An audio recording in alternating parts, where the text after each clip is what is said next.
Hello everyone. आज हमारे UPSC 2021 के पी बाई क्यू की हिंदी की 13वीं क्लास है। आते हैं अपने पहले क्वेश्चन पे। देखिए पहले क्वेश्चन में कह रहा है कि इनमें से कौन सी भाषा भारतीय भाषा परिवार की शाखा है। ऑप्शन में दिया है ब्रुसस्की, द्रविड़, आर्मेनी या फिर अंडमानी। तो ऑप्शन नंबर सी बिल्कुल सही जवाब हो जाएगा आर्मेनी। अगर हम बात करें आर्मेनी भाषा की, तो जो आपकी आर्मेनी भाषा है ना, ये भारतीय भाषा परिवार की शाखा है। देखिए ऑप्शन नंबर डी में दिया है अंडमानी। अगर हम बात करें अंडमानी की, तो अंडमानी आपकी अंडमानी भाषा परिवार की भाषा है। तो आर्मेनी भाषा भारतीय भाषा परिवार की शाखा है, और वहीं बात करें अंडमानी की, तो अंडमानी आपकी अंडमानी भाषा परिवार की भाषा है। ठीक है, चलिए अगला question, question number 2। Question number 2 में कह रहा है कि आसौन मन्यते कस्माद नुष्डमलन कृंति पंक्ति किस लेखक की है। ऑप्शन में दिया है विद्यानाथ, अप्पय दीक्षित, केशव मिश्र या फिर जयदेव। तो ये पंक्ति आपकी जयदेव की है, यानी कि ऑप्शन नंबर डी बिल्कुल सही जवाब हो जाएगा। ठीक है, चलिए आगे चलते हैं। क्वेश्चन नंबर 3 कह रहा है वसंत तिलका का दूसरा नाम क्या है। ऑप्शन में दिया है सिंहोनता, चंद्रकला, सुंदरी या फिर चंद्रमुखी। तो वसंत तिलका का दूसरा नाम सिंहोनता है, यानी कि ऑप्शन नंबर ए बिल्कुल सही जवाब हो जाएगा। ठीक है, अगर हम बात करें वसंत तिलका की, तो वसंत तिलका जो होता है ना, इस छंद के प्रत्येक चरण में 14 वर्ण होते हैं। यानी वसंत तिलका के प्रत्येक चरण में 14 वर्ण होते हैं। और इसमें क्या होता है ना कि इसके प्रत्येक चरण में क्रमशः एक तगड़, एक भगड़, दो जगड़ व अंत में 2 गुरु होते हैं। ठीक है, चलिए अगला क्वेश्चन कह रहा है इनमें से कौन सा शब्द कसरत का अनेकार्थी शब्द है। अनेकार्थी मतलब जिसके एक से ज़्यादा अर्थ होते हैं उसे अनेकार्थी शब्द कहते हैं। ठीक है, ऑप्शन में दिया है कारखाना, नाजीना, बिल्कुल गलत हो जाएगा। साधारण ये भी नहीं होगा, निरापद ये भी नहीं होगा। तो फिर आपका व्यायाम बिल्कुल सही जवाब हो जाएगा। ठीक है, यानी कसरत का अनेकार्थी आपसे पूछे तो व्यायाम होगा। ऑप्शन नंबर सी बिल्कुल सही जवाब होगा। ठीक है, चलिए आगे चलते हैं। क्वेश्चन नंबर 5 कह रहा है इनमें से कौन सा शब्द स्तुति का विलोम है। आपसे पूछा है स्तुति का विलोम। ऑप्शन में दिया है समालोचना, निंदा, आलोचना या फिर समीक्षा। तो स्तुति का विलोम निंदा होता है, यानी कि ऑप्शन नंबर बी बिल्कुल सही जवाब हो जाएगा। ठीक है, आइए कुछ हम विलोम शब्दों के बारे में बात करते हैं। देखिए मोस्ट इंपॉर्टेंट है, पूछ लेता है कि अल्पज्ञ का विलोम क्या होता है। तो अल्पज्ञ का विलोम बहुज्ञ होता है। क्या होता है? बहुज्ञ। वहीं अगर हम बात करें ऑप्शन नंबर सी, इसमें दिया है आलोचना। तो आलोचना का विलोम आपका प्रशंसा होता है। क्या होता है? प्रशंसा होता है। ठीक है, चलिए आगे चलते हैं। क्वेश्चन नंबर 6 पे कह रहा है वेदना में कौन सा प्रत्यय है। ठीक है, वेदना में पूछा है कौन सा प्रत्यय है। अब प्रत्यय क्या होते हैं, हमने कई बार बताया कि प्रत्यय एक शब्दांश होते हैं जो कि शब्द के अंत में जुड़ते हैं। ठीक है, वे हमारे प्रत्यय होते हैं। तो पूछा है वेदना में कौन सा प्रत्यय है। क्या अना प्रत्यय है, आना प्रत्यय है, दना प्रत्यय है या फिर वदन प्रत्यय है। तो अगर हम बात करें वेदना की, तो इसमें आपका अना प्रत्यय है। कौन सा? अना प्रत्यय, यानी कि ऑप्शन नंबर ए बिल्कुल सही जवाब होगा। ठीक है, अगर हम वही बात करें अना प्रत्यय से कौन कौन शब्द और बनते हैं, तो देखिए अना प्रत्यय से बनने वाले शब्द होते हैं जैसे प्रार्थना, इसमें आपका अना प्रत्यय होता है। कल्पना, इसमें भी आपका अना प्रत्यय है। और अगर हम बात करें अर्चना, तो अर्चना में भी आपका अना प्रत्यय होता है। ठीक है, चलिए आगे चलते हैं। क्वेश्चन नंबर 7 कह रहा है श्रीलाल शुक्ल को किस उपन्यास के लिए कई सारे पुरस्कार प्राप्त हुए। ऑप्शन में दिया है विश्रामपुर का संत, सूनी घाटी का सूरज, अज्ञातवास या फिर राग दरबारी। तो इसका आपका ऑप्शन नंबर डी बिल्कुल सही जवाब हो जाएगा, राग दरबारी। ठीक है, चलिए आगे चलते हैं। क्वेश्चन नंबर 8 पे कह रहा है जहाँ पहुँचा ना जा सके इसके लिए इनमें से सर्वाधिक उपयुक्त शब्द कौन सा होगा। ठीक है, जहाँ पहुँचा ना जा सके उसके लिए मतलब पूछा है एक शब्द क्या होगा। क्या उसे अनजान कहते हैं, आगम कहते हैं, अगम्य कहते हैं या फिर अगमय कहते हैं। क्या कहते हैं उसे? तो ऑप्शन नंबर सी बिल्कुल सही जवाब हो जाएगा, अगम्य। मतलब जहाँ पहुँचा ना जा सके उसे हम अगम्य कहते हैं। क्या कहते हैं? अगम्य कहते हैं। ठीक है, चलिए आगे चलें। क्वेश्चन नंबर 9 कह रहा है इनमें से गुणवाचक विशेषण कौन सा है। आपसे पूछा है गुणवाचक विशेषण। विशेषण क्या होते हैं? ठीक है, विशेषण वे होते हैं जो संज्ञा और सर्वनाम की विशेषता को बतलाते हैं, उसे हम विशेषण कहते हैं। और आपसे क्या पूछा है? गुणवाचक विशेषण। ठीक है, तो क्या गरीब जो है वो गुणवाचक विशेषण है, सूखा, पीला सा या उपयुक्त सभी। और आपको बताना है गुणवाचक। ठीक है, तो देखिए अगर हम बात करें गरीब की, तो गरीब आपका एक गुण को दर्शाता है। ठीक है, तो ये आपका गुणवाचक विशेषण होगा।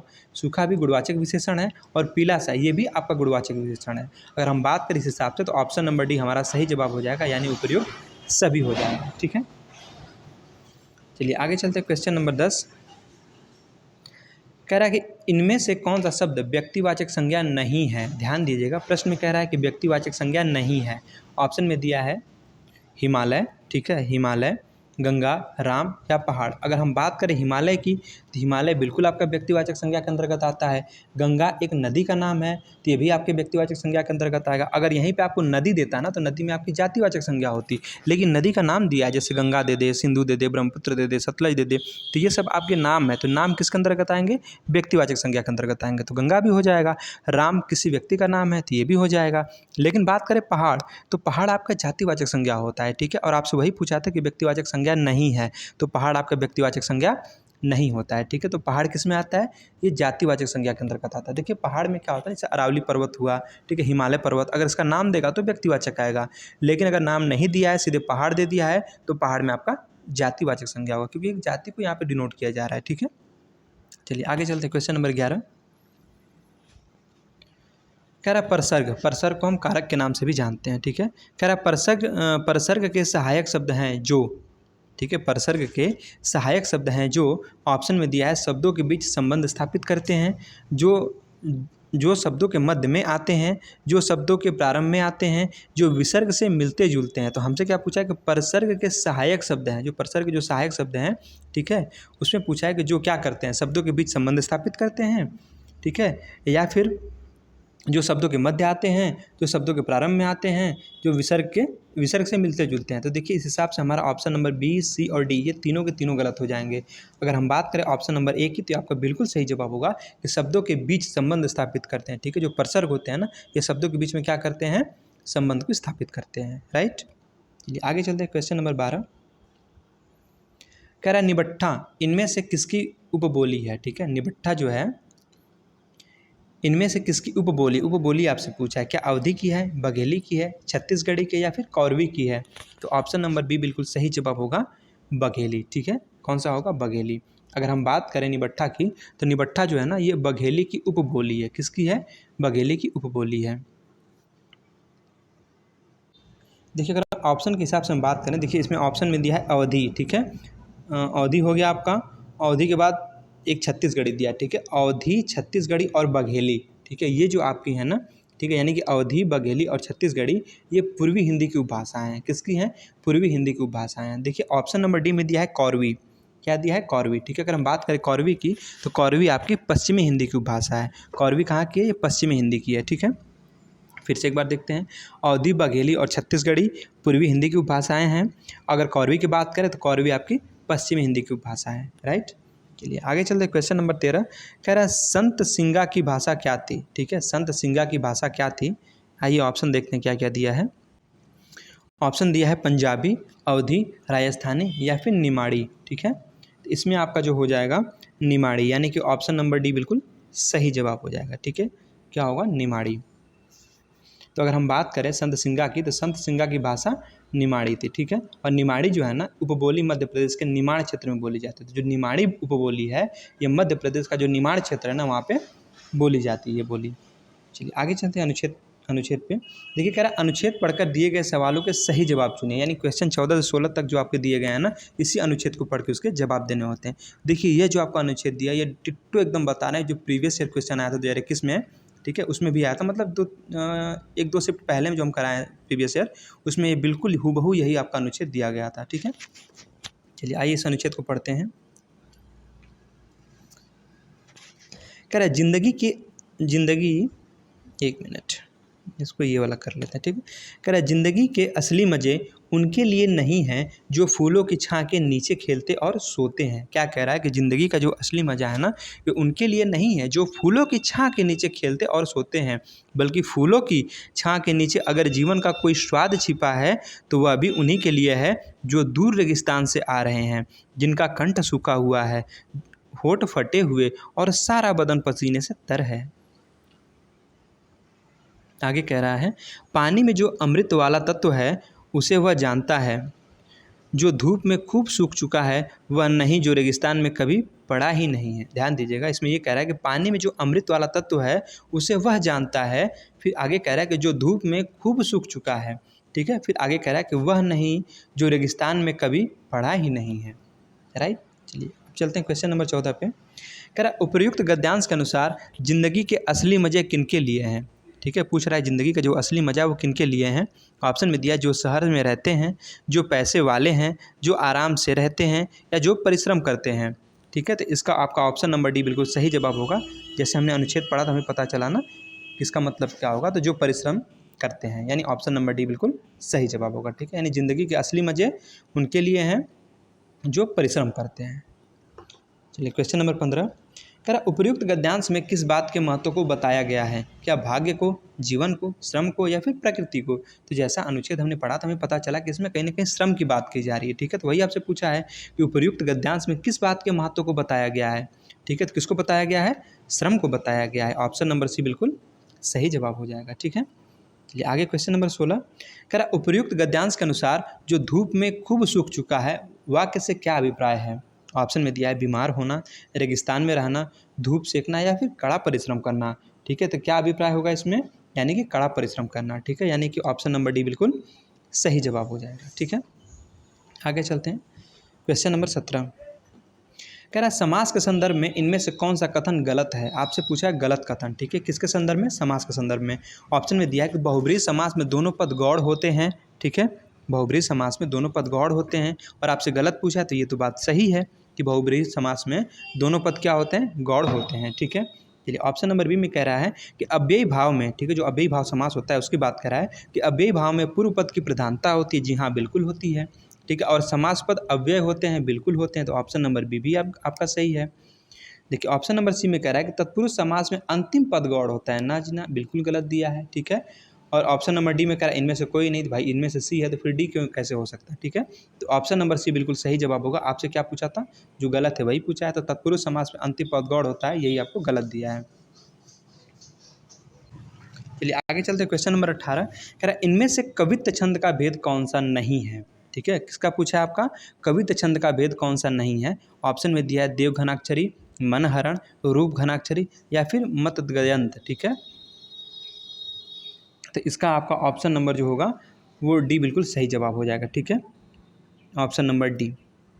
तो ऑप्शन नंबर डी में क्या दिया है, मतगयंत, यानी यही आपका बिल्कुल सही जवाब हो जाएगा। ठीक है, चलिए आगे चलते हैं। क्वेश्चन नंबर 19 कह रहा आग और राग का कवि किसे कहा जाता है। ठीक है, यानी आग और राग का कवि किसे कहा जाता है। क्या माखनलाल चतुर्वेदी कहा जाता है, नागार्जुन कहा जाता है, निराला को, या फिर रामधारी सिंह दिनकर को कहा जाता है। तो अगर हम बात करें तो आपका ऑप्शन नंबर डी बिल्कुल सही जवाब हो जाएगा, रामधारी सिंह दिनकर कहा जाता है। ठीक है, यानी आग और राग का कवि किसे कहा जाता है, रामधारी सिंह दिनकर जी को कहा जाता है। राइट, चलिए क्वेश्चन नंबर 20 कह रहा करुड़ रस के देवता इनमें से कौन है। ठीक है, करुड़ रस के देवता कौन है। क्या महेंद्र हैं, यम हैं, कामदेव हैं, या फिर गंधर्व हैं। तो अगर हम बात करें इनकी तो यम बिल्कुल सही जवाब हो जाएगा। ऑप्शन नंबर बी बिल्कुल सही जवाब। ठीक है, अगर आपसे पूछ रहा है करुड़ रस के देवता कौन है तो यम है। राइट, अच्छा अगर वही हम बात करेंगे वीर रस के देवता, अब देखिए यहाँ पे तो करुड़ रस का पूछा है, तो वीर रस के देवता कौन होते हैं। तो वीर रस के जो देवता होते हैं ना वो होते हैं महेंद्र। कौन होते हैं, महेंद्र। जैसा कि ऑप्शन नंबर ए में दिया है महेंद्र, तो महेंद्र जो आपके होते हैं वे वीर रस के देवता होते हैं। ठीक है, देखिए अगर हम बात करें श्रृंगार रस की तो श्रृंगार रस के देवता विष्णु होते हैं। ठीक है, विष्णु भी कह सकते हैं और कृष्ण भी कह सकते हैं। ठीक है, यानी विष्णु अथवा कृष्ण, मतलब कोई भी कह सकते हैं इनमें। तो श्रृंगार रस के देवता विष्णु अथवा कृष्ण होते हैं। ठीक है, चलिए आगे चलते हैं। क्वेश्चन नंबर 21 कह रहा है मैंने आम खाया है, यह वाक्य इनमें से किसका उदाहरण है। ठीक है, मैंने आम खाया है, यह वाक्य जो है किसका उदाहरण है। क्या अपूर्ण भूत का है, संदिग्ध भूत का है, आसन्न भूत का है, या फिर ये सामान्य भूत का है। किसका उदाहरण है, तो ये आपका आसन्न भूत का है। ठीक है, यानी कि ऑप्शन नंबर सी बिल्कुल सही जवाब हो जाएगा। ठीक है, अगर हम बात करें आसन्न भूत की तो क्रिया के जिस रूप से यह पता चले कि क्रिया अभी कुछ समय पूर्व ही पूर्ण हुई है उसे हम आसन्न भूतकाल कहते हैं। देखिए जैसे कह रहा है कि मैंने आम खाया है, ऐसा मतलब प्रतीत हो रहा है कि अभी हाल ही की बात है ना, कि अभी कुछ देर पहले ही आम खाया है। तो यहाँ पे आपका आसन्न भूतकाल, और आसन्न भूतकाल की परिभाषा हमने क्या बताया कि क्रिया के जिस रूप से यह पता चले कि क्रिया अभी कुछ समय पूर्व ही पूर्ण हुई है। ठीक है, उसे हम आसन्न भूतकाल कहते हैं। राइट, क्वेश्चन नंबर 22 कह रहा मुख्यमंत्री ने घोषणा की, इस वाक्य को कर्मवाच्य में बदलने पर क्या होगा। ठीक है, आपको बदलना है इसको कर्मवाच्य में। ऑप्शन में दिया है मुख्यमंत्री ने घोषित किया। ठीक है, कह रहा है मुख्यमंत्री ने घोषित किया, बिल्कुल गलत हो जाएगा। ऑप्शन नंबर बी में कह रहा है मुख्यमंत्री घोषित करते हैं, ये भी गलत हो जाएगा। अब किस में पूछा, कर्मवाच्य में। ठीक है, जिसमें कर्म की प्रधानता होती है। सी में कह रहा है मुख्यमंत्री के द्वारा घोषणा की गई, बिल्कुल सही बात है। ऑप्शन नंबर सी बिल्कुल सही जवाब होगा कि मुख्यमंत्री के द्वारा घोषणा की गई, यही आपका कर्मवाच्य में कन्वर्ट हो जाएगा। ठीक है, चलिए आगे चलते हैं क्वेश्चन नंबर 23।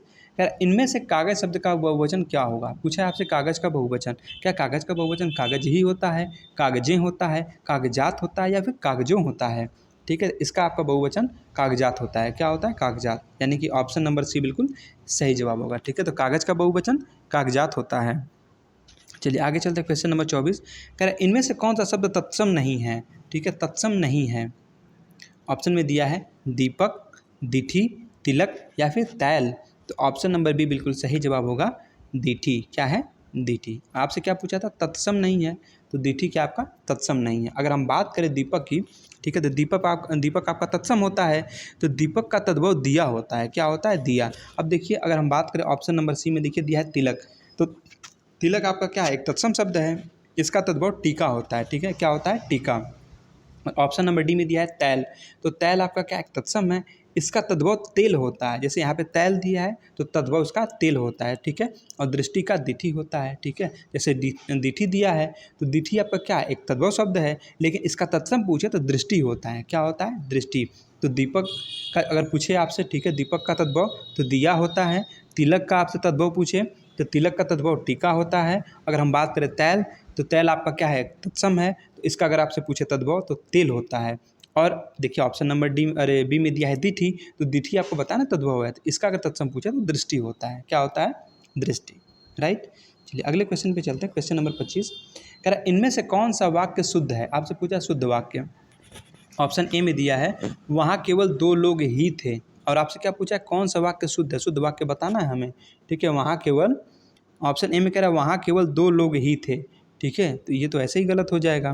बी में कह रहा है दो लोग केवल वहाँ थे, बिल्कुल गलत है। सी में कह रहा है वहाँ केवल दो लोग थे, बिल्कुल सही जवाब होगा ऑप्शन नंबर सी। ठीक है, वहाँ केवल दो लोग थे। और डी में कह रहा है केवल वहाँ दो लोग थे, तो ये तो ऐसे ही गलत हो जाएगा, क्योंकि ऑप्शन नंबर सी बिल्कुल सही है कि वहाँ केवल दो लोग थे। चलिए आगे चलते हैं क्वेश्चन नंबर 26 पे। कह रहा है गरीबों को वस्त्र दो, वाक्य में कौन सा कारक है? क्या इसमें अपादान कारक है, करण कारक है, अधिकरण कारक है या फिर संप्रदान कारक है? तो हमसे क्वेश्चन का पूछा है कि गरीबों को वस्त्र दो, इसमें आपसे कारक पूछा है, कौन सा कारक है? तो इसमें आपका संप्रदान कारक है। यानी कि आपका ऑप्शन नंबर डी बिल्कुल सही जवाब होगा। ठीक है, चलिए आगे चलते हैं क्वेश्चन नंबर 27।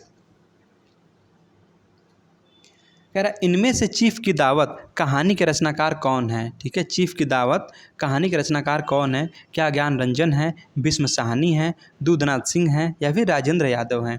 कौन है? तो भीष्म साहनी बिल्कुल सही जवाब हो जाएगा, option number B. Question number 28 कह रहा पाली भाषा के सर्वप्रथम व्याकरण कौन है? ठीक है, पाली भाषा के सर्वप्रथम व्याकरण कौन है? क्या पतंजलि है, पाणिनि है, कच्चायन है या फिर हेमचंद्र हैं? तो कच्चायन बिल्कुल सही जवाब होगा, ऑप्शन नंबर सी। ठीक है, चलिए अगर हम बात करें पाणिनि की, तो पाणिनि जो आपका है ना, ये संस्कृत भाषा के सबसे बड़े व्याकरण हुए हैं। ठीक है, पाणिनि किसके हैं? संस्कृत भाषा के सबसे बड़े व्याकरण हैं। तो हमसे किससे पूछा है? हमसे तो पूछा है पाली भाषा का। तो पाली भाषा के जो व्याकरण है ना, ये आपके कच्चायन है। कौन है? कच्चायन। चलिए क्वेश्चन नंबर 29 कह रहा है इनमें से कौन सा एक उपन्यासकार नहीं है? ठीक है, ध्यान दीजिएगा, प्रश्न में कह रहा है कि इनमें से कौन एक उपन्यासकार नहीं है? ऑप्शन में दिया है इलाज चंद्र जोशी, प्रेमचंद्र, श्रीलाल शुक्ल या हरिवंश राय बच्चन।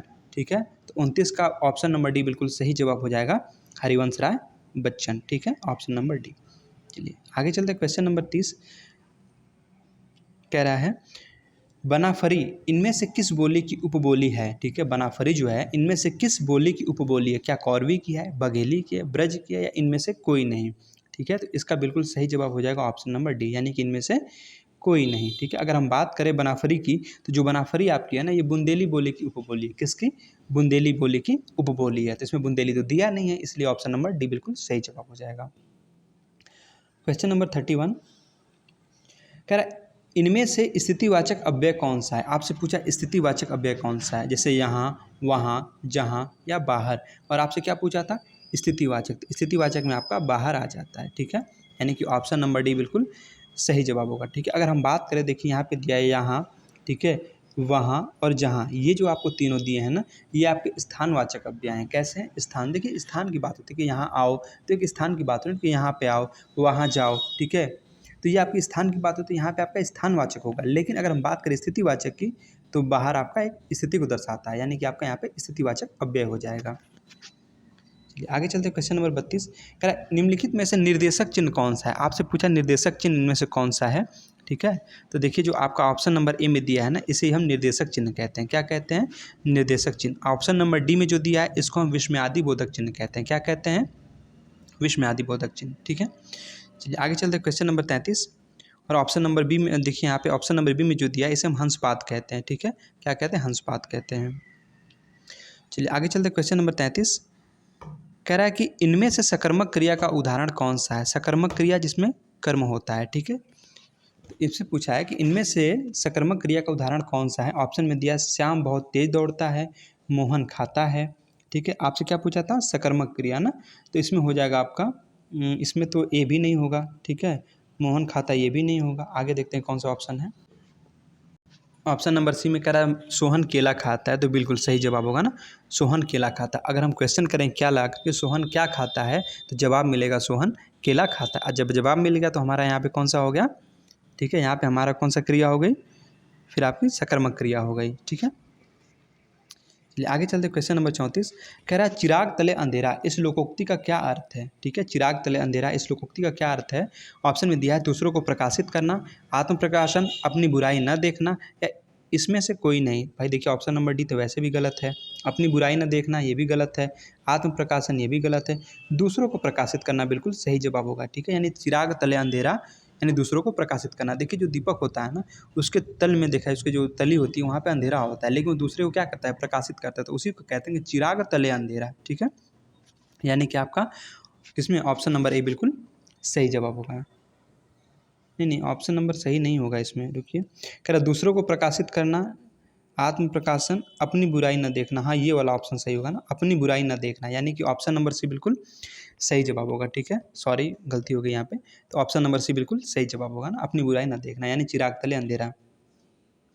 चलिए आगे चलते क्वेश्चन नंबर 35 पे कह रहा है इनमें से कौन सा शब्द सांप का पर्यायवाची है। आपसे पूछा है सांप का पर्यायवाची अहि, अभोग, गोकर्ण या फिर उपयुक्त सभी। तो देखिए अगर हम बात करें सांप के पर्यायवाची की, तो अहि भी होता है, अभोग भी होता है, गोकर्ण भी होता है, मतलब कि सभी के सभी इसमें, यानी ऑप्शन नंबर डी बिल्कुल सही जवाब। अगर हम बात करें सांप के और कौन कौन से पर्यायवाची शब्द होते हैं, तो देखिए एक भुजंग होता है, एक विषधर होता है, उरग होता है और नाग। उरग तो बहुत ज़्यादा पूछा जाता है, मोस्ट इंपॉर्टेंट है, ठीक है। तो सांप के अन्य पर्यायवाची कौन कौन से होते हैं? भुजंग होता है, विषधर होता है, उरग होता है, नाग होता है, अहि, अभोग, गोकर्ण, ये सब आपके सांप के पर्यायवाची हैं। चलिए आगे चलते क्वेश्चन नंबर 36 कह रहा है किस इतिहासकार ने कवियों का क्रम वर्णानुक्रम में रखा है, ठीक है। किस इतिहासकार ने जो कवियों का क्रम है ना वर्णानुक्रम में रखा है। क्या गार्ता दत्तासी ने रखा है, मिश्र बंधु ने, रमाशंकर शुक्ल रसाल ने, या फिर एडविन ग्रिप्स ने, किसने रखा है? तो इसका हमारा ऑप्शन नंबर ए बिल्कुल सही जवाब होगा, गार्ता दत्तासी ने रखा है, ठीक है। चलिए अगले क्वेश्चन पे चलते, क्वेश्चन नंबर 37 कह रहा है इनमें से अपील शब्द क्या है। अपील जो है पूछा है क्या है ये, क्या ये देशज शब्द है, विदेशज है, तद्भव है, या फिर तत्सम है। अगर हम बात करें अपील की, तो अपील आपका एक विदेशज शब्द है। क्या है? विदेशज, यानी कि ऑप्शन नंबर बी बिल्कुल सही जवाब होगा, ठीक है। देखिए वैसे जो अपील होता है ना, ये अंग्रेजी भाषा का शब्द है। जब अंग्रेजी भाषा का है तो सीधी सी बात है भाई हमारे देश का तो है नहीं, यानी कि विदेशज हो गया, ठीक है। यानी कि ऑप्शन नंबर बी बिल्कुल सही जवाब हो जाएगा, ठीक है। क्वेश्चन नंबर 38 कह रहा है हिंदी वर्णमाला में व्यंजन वर्णों की संख्या कितनी है। ध्यान दीजिएगा, कह रहा है हिंदी वर्णमाला में जो व्यंजन वर्ण है ना, इनकी संख्या कितनी है।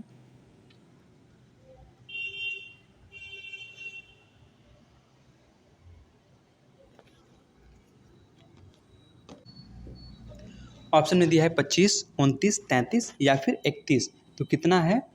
ऑप्शन नंबर 33 आपका, और ऑप्शन नंबर सी बिल्कुल सही जवाब होगा 33। अगर हम बात करें वर्तमान में, तो देखिए वर्तमान में आपके कितने हो गए हैं। वर्तमान में 52, एक 53, क्योंकि एक विशिष्ट व्यंजन बढ़ गया, ठीक है। तो वर्तमान में टोटल अगर आपसे पूछे, तो वर्तमान में टोटल अगर पूछे तो 53 है, ठीक है, जिसमें स्वर व्यंजन दोनों आते हैं, तो टोटल आपके 53 हो जाएंगे। चलिए आगे हम बात करते हैं, क्वेश्चन नंबर 39 कह रहा है इनमें से कौन सा शब्द स्वाधीनता का पर्यायवाची। आपसे पूछा स्वाधीनता का पर्यायवाची, ठीक है, कौन सा है इसमें। तो देखिए ऑप्शन नंबर डी में ए में दिया है संप्रभुता, ये तो नहीं होगा। आत्मनिर्भरता, ये भी नहीं होगा। स्वतंत्रता, हाँ बिल्कुल सही जवाब है, ऑप्शन नंबर सी बिल्कुल सही जवाब होगा, स्वतंत्रता, ठीक है। चलिए आज का लास्ट क्वेश्चन कह रहा है इनमें से कौन सा शब्द हिंसा का विलोम है, ठीक है। आपसे पूछा हिंसा का विलोम, ऑप्शन में दिया है अहिंसा, क्रांति, प्रतिक्रांति या फिर अशांति। तो हिंसा का विलोम क्या होता है? हिंसा का विलोम अहिंसा होता है, यानी कि आपका ऑप्शन नंबर ए बिल्कुल सही जवाब हो जाएगा। ठीक है, अगर वहीं हम बात करें शांति, तो शांति का विलोम आपका अशांति होता है, जीवन का विलोम मृत्यु होता है और मनुष्य का राक्षस होता है। मनुष्य का विलोम क्या होता है? राक्षस होता है। ठीक है।